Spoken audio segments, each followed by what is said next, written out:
Assalamualaikum warahmatullahi wabarakatuh. Selamat datang di channel Tausiah Ustadz, tempat kita berbagi inspirasi dan ilmu seputar Islam. Semoga video ini membawa manfaat dan menjadi jalan kebaikan untuk kita semua. Bismillah. Yuk, kita mulai. Gimana bisa jadi perempuan hebat semacam ini? Amalnya apa? Sekarang kita masuk pada amal ibadahnya.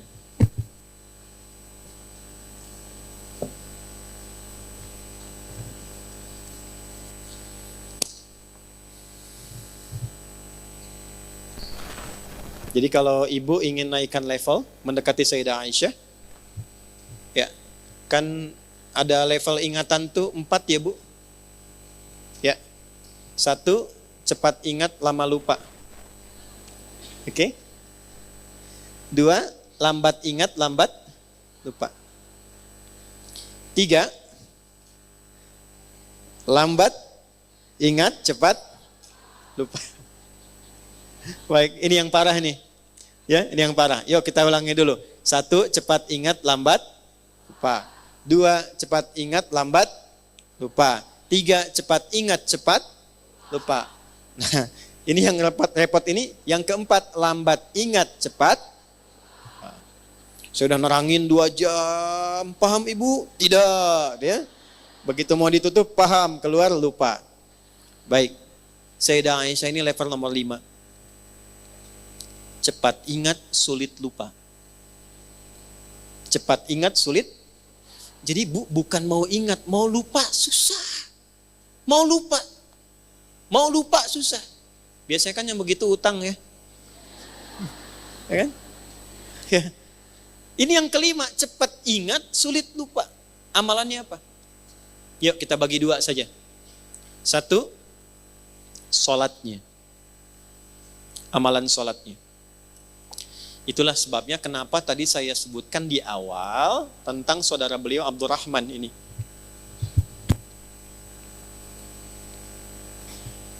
Sepeninggal Nabi SAW, Sayyidah Aisyah itu masih konsisten mengerjakan semua arahan Nabi.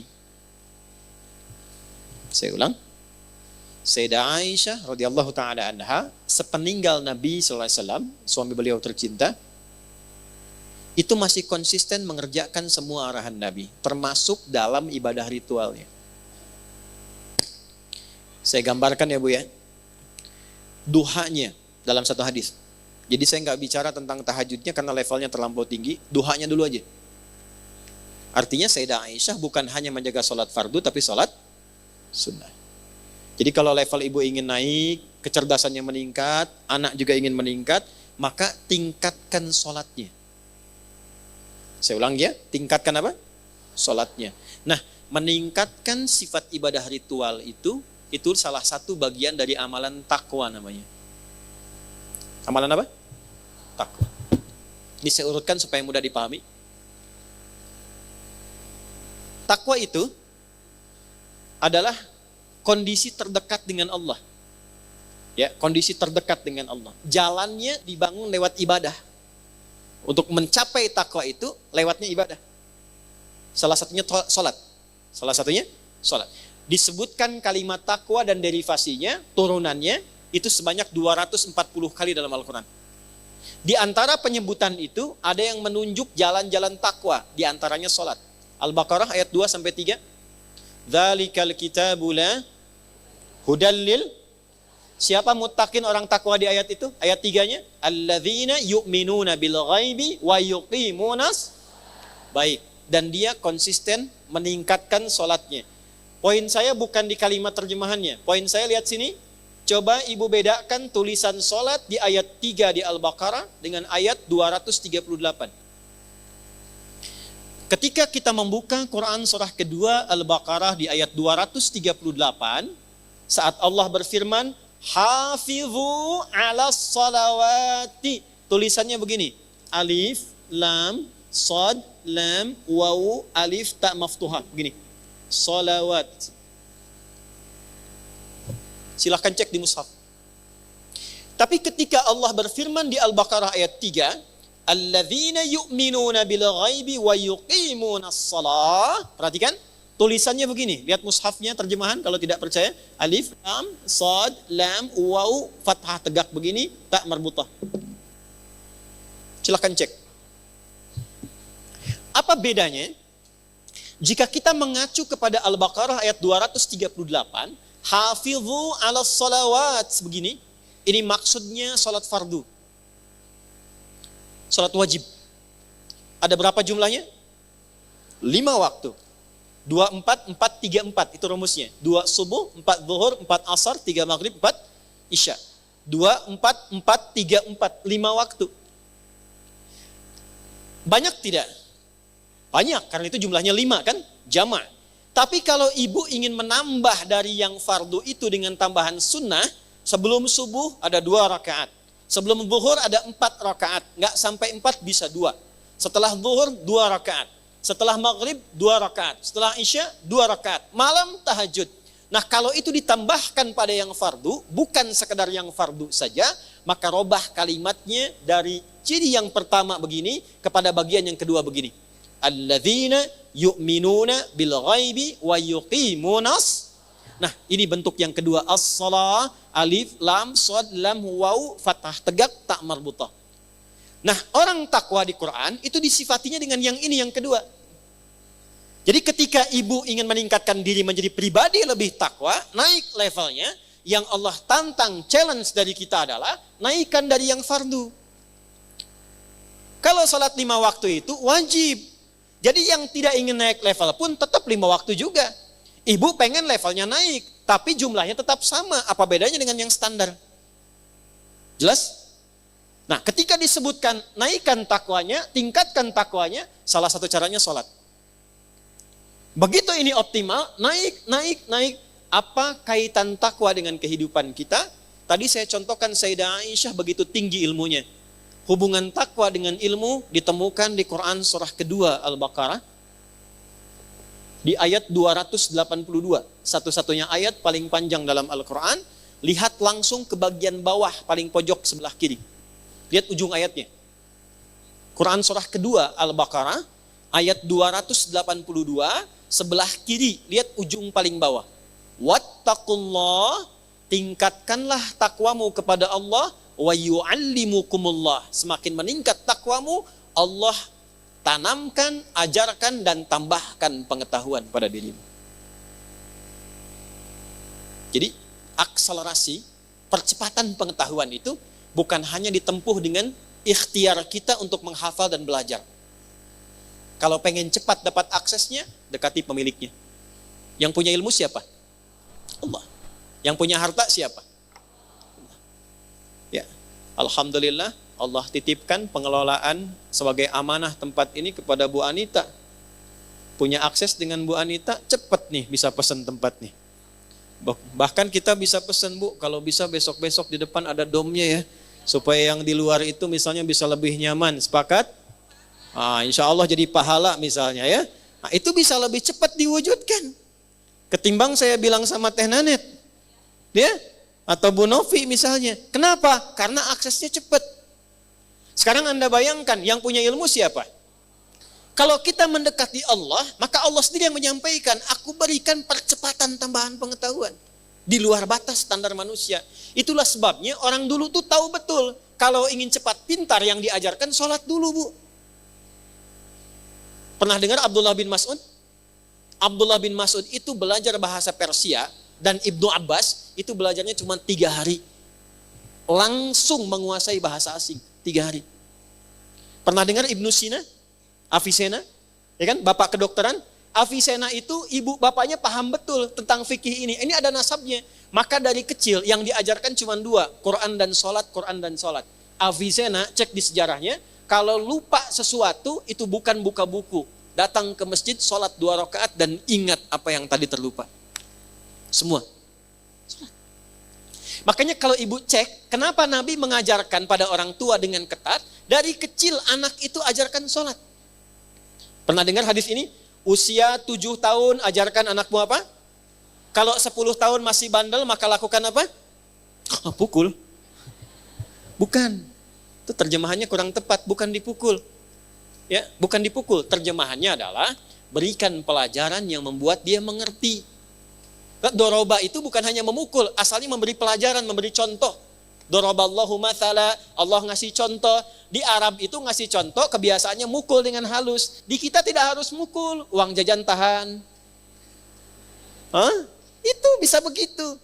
Nah, kenapa dari kecil itu sholat yang ditekankan? Dua tujuannya, supaya anak jadi baik, yang kedua dekat dengan Allah, kepintarannya meningkat. Tapi orang tua sekarang saya perhatikan luar biasa advance. Ya, anak TK-nya sudah manasik gitu. Ya, Nabi tekankan sholat, ini sudah manasik, ya, level kelima tuh. Ini kan level 2. Jelas ya? Wattaqullaha yu'allimukumullah. Sekarang lihat cara salatnya Sayyidah Aisyah. Saat duha. Duha itu salat fardu atau salat sunnah? Perhatikan kesaksian dari keponakan beliau. Aku ke rumah bibiku dan menyaksikan bibiku sedang salat duha. Dalam satu riwayat membaca surat Tur, surah ke-52. Ketika sampai pada bacaan tasbih, beliau bertasbih dan menangis dalam tasbihnya. Perhatikan baik-baik ya. Semua biografi, cerita tentang orang-orang hebat di masa lalu selalu memberikan kita informasi, tidak pernah mereka membaca apapun kecuali paham apa yang dibaca itu.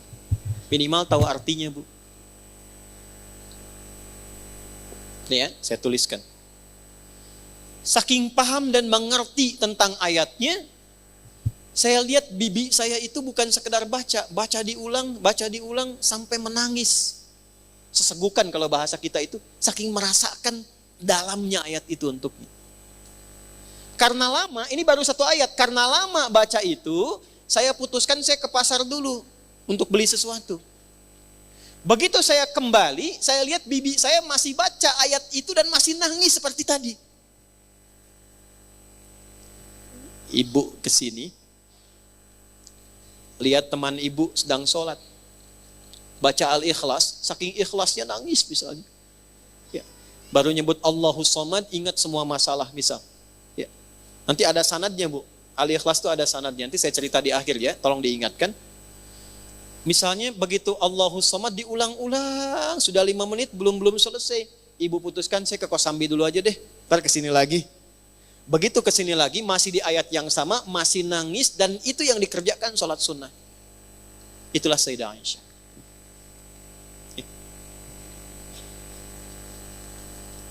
Nah, jadi kalau sekarang kita berpikir ingin menaikkan level dan meneladani ini, cara pertamanya adalah 1, jangan biarkan semua ibadah kita itu hampa makna. Jangan biarkan tidak mengerti apa yang kita kerjakan dan kita lakukan dalam ibadah kita. Karena di Islam itu unik, semua ibadah itu ada artinya, Bu. Ada petunjuknya. Ini sindiran yang halus dari Allah ya, bukan dari saya. Di Quran surah ke-29 ayat 45. Bahasa tafsirnya gini, ini nggak ditemukan di terjemahan.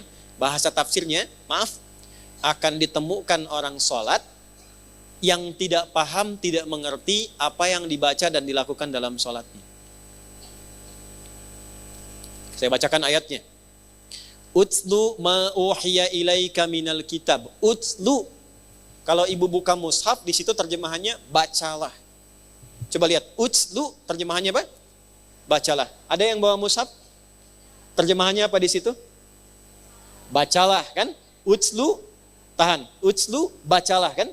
Baik. Sekarang saya tanya, wahyu pertama turun apa? Iqra, apa artinya Iqra? Kalau sama-sama terjemahannya, kenapa kalimatnya beda? 1 utslu, kedua Iqra.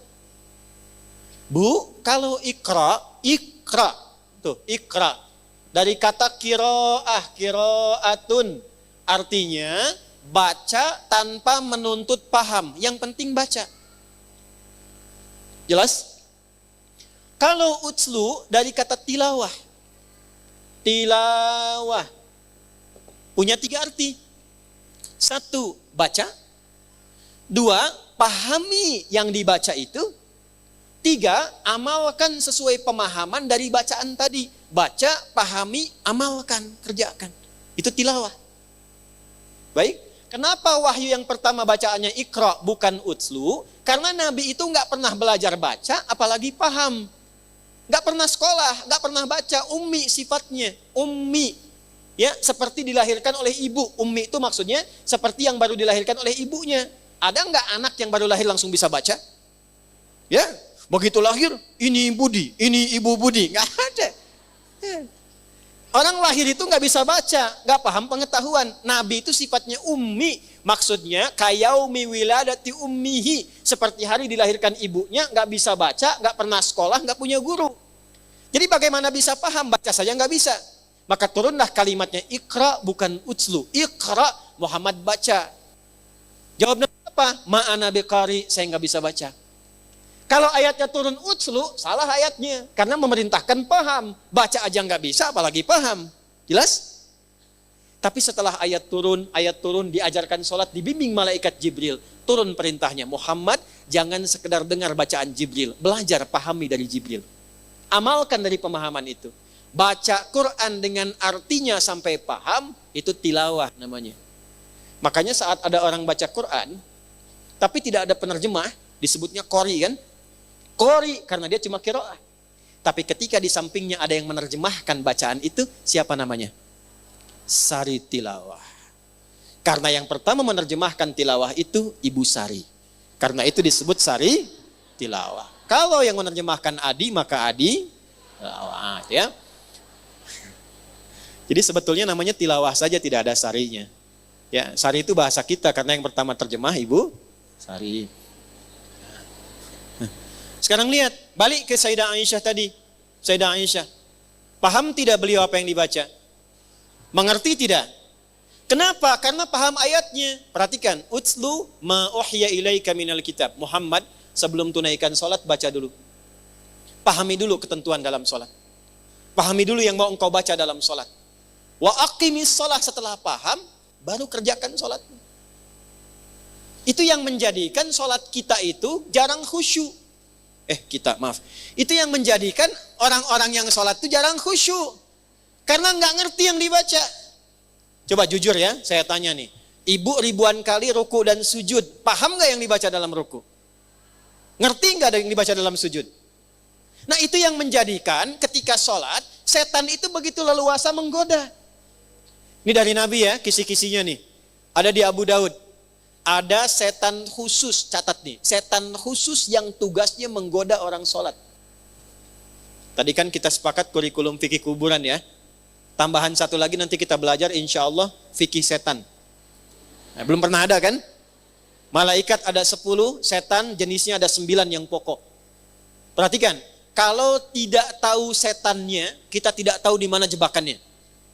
Karena selama ini ternyata yang menjebak bukan hanya Batman, tapi setan. Okay?